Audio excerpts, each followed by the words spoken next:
Disclaimer. This video is not intended to promote or glorify the idea of a race war. This video is just to talk about the realities of a race war and how one might survive one. New to the channel, my name is Jordan Jareb. I spent 5 years in the Florida Department of Corrections, and I also spent many years as the leader of a white militia group when I was younger. So I am familiar with racial conflict, racial, warfare, so to speak. I'm familiar with the topic. I know a lot about it, and I'm going to tell you about what a conflict like that looks like. This is the urban Rhodesian pattern. I thought it would be great to wear this for this video. So check out the merchandise, check out this urban Rhodesian pattern. It's super hot out here. I'm sweating buckets out here right now, but I'm staying relatively cool with this rash guard. So check out the store, see if there's anything you like in there, guys. What most people get wrong about race wars is a race war is not a clean-cut thing, okay? So you have to understand what a race war is and what a race war isn't in order to survive one. A race war is not a conflict where you see a black person and it's automatically go time. A race war doesn't actually work like that. A lot of the loudest voices in the room want you to think a race war is like that. A lot of edgy people, on both sides, you'll have white edgy people and you'll have black edgy people that they think that's what a race war is. It's not. And as somebody that's actually experienced racial conflict, racial violence, I can tell you that's not what a race war looks like. Race wars are not fought over anybody that's this color gets splat. 9 times out of 10, that's not what a race war is, okay? Race wars are fought over resources, territory, privileges. One group feels like it doesn't have the space in the room to do its own thing. It's either over land, resources, water, money, women. That's what causes a race war, okay? It's actual, what happens is the tensions between two tribes boil over to where they cannot coexist in the same space, okay? But what a lot of people don't understand about a race war is in racial conflicts between whites and blacks, you'll have a lot of white people that side with the blacks, and you'll have a lot of black people that side with the whites. So it's not, it cannot be clean cut as a race war. There are a lot of mature, responsible black people that have houses and farms and property that don't hate white people, okay? And if they see a bunch of Black Panthers marching down the street talking about let's kill all the whites, they're going to be violently opposed to that, and they're going to join with the whites. And there's a lot of, likewise, there's a lot of white people that are just kind of overly sympathetic to the plight of like people that don't take personal responsibility, and they're really on the let's be ghetto. They're on that side, okay? So it's not as clean cut as every white person versus every black person. That's a race war. It wasn't that way in Rhodesia either. It wasn't that way when I was in Republic of Florida militia. You could even look at Charlottesville. There was a few black people on the side of the white people at Charlottesville. We have footage of it. And so 100%, a race war is not like all the whites versus all the blacks. It wasn't that way in prison either. You have people that fight for the other team on both sides, and it's not completely a racial conflict. It's really a conflict over resources, money, land, territory, women, something like that. In prison, it's usually over a business deal that's gone wrong.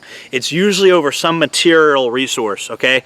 Race wars are extremely violent, dangerous, and destructive events, okay? They're very costly. It's not, I know a lot of people are like, oh, white people would win the race. They probably would, okay? But that just goes down to numbers, equipment, training, access to resources.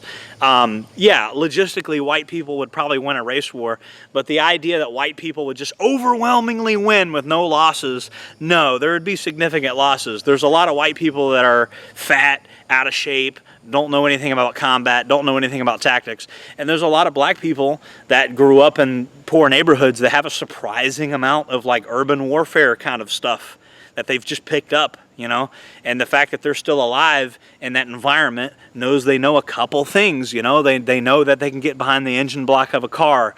They know how to kind of scurry away when a situation, they pick up on bits of information faster than somebody that just kind of lays in bed all day on Telegram talking about race war this, race war that. How often do you see kind of a ghetto black person outside the gas station. You know, why do they do that? Well, because they're networking with all their friends. So they have more friends, they have more peer groups, they have more phone numbers in their phone, and they mobilize. They do these teen takeovers and stuff like that. So underestimating black people and thinking that black people can't cause major problems if you went to war with them is a major mistake. Okay, you are making a huge mistake. Thinking you could totally obliterate them is a huge mistake. You know, would white people win a race war against black people in the United States? I believe so, yes, obviously, because of the logistics, the supplies, the training, the tactical gear. Yes, 100%. White people have a extreme advantage in today's world, at least, over black people if there was ever a race war. However, like, I really think people believe that it would just be a clean victory and there'd be no loss. No, it would not be a clean victory with no losses. It would be extremely costly. Reality check. When you order your tactical gear off the internet, who's delivering it? Is it a white guy? So again, look at logistics. Look at, you know, when you order something off the internet, is it a white guy delivering it to you? Is your UPS driver a white guy? Probably not. So again, these people are in logistically important positions. If they decide not to go to work, you know, because there's a freaking race war going on, if any race, like one race, like just disappeared overnight, it'd be a logistics nightmare. Race wars are destructive, they're chaotic, they're violent, and they do happen. I think it's a part of human nature. I think they're going to happen occasionally. I don't think it's avoidable, because I think what happens is human beings are tribal and they compete for resources. And I think white people are like the kid that gets bullied and bullied and bullied and bullied, and then he finally just epic war and fucking. And I think that's kind of what white people do. You know, it's only my opinion. Like this, don't take this as like an anthropological fact, but I've kind of noticed this about white people in general. Just like even kids that are bullied in school, you'll notice there's that one kid that gets bullied and bullied and bullied and bullied and bullied, and then he finally brings a gun to school. That to me, that feels like kind of a white guy thing. You know, I think most people are just like, oh, this person's bullying me, let me punch this dude in the face, right? Whereas like the kind of white mentality is, oh, let me be polite, I don't want to offend anybody, and he does that for years and years and years, and then finally, instead of just punching the bully in the face like a normal person, you bring an AR-15 to school. You know what I mean? And I think that's kind of like the pathology of the sort of Nordic Viking berserker mentality is you're very, very, very nice until you're not nice, and then it just flips like a switch. I think it's a epigenetic signal thing. I don't know. I'm not an anthropologist. I'm not a behavioral geneticist. There's been books written on the subject. I think it is interesting how you can kind of observe this sort of stereotype about white people in real time.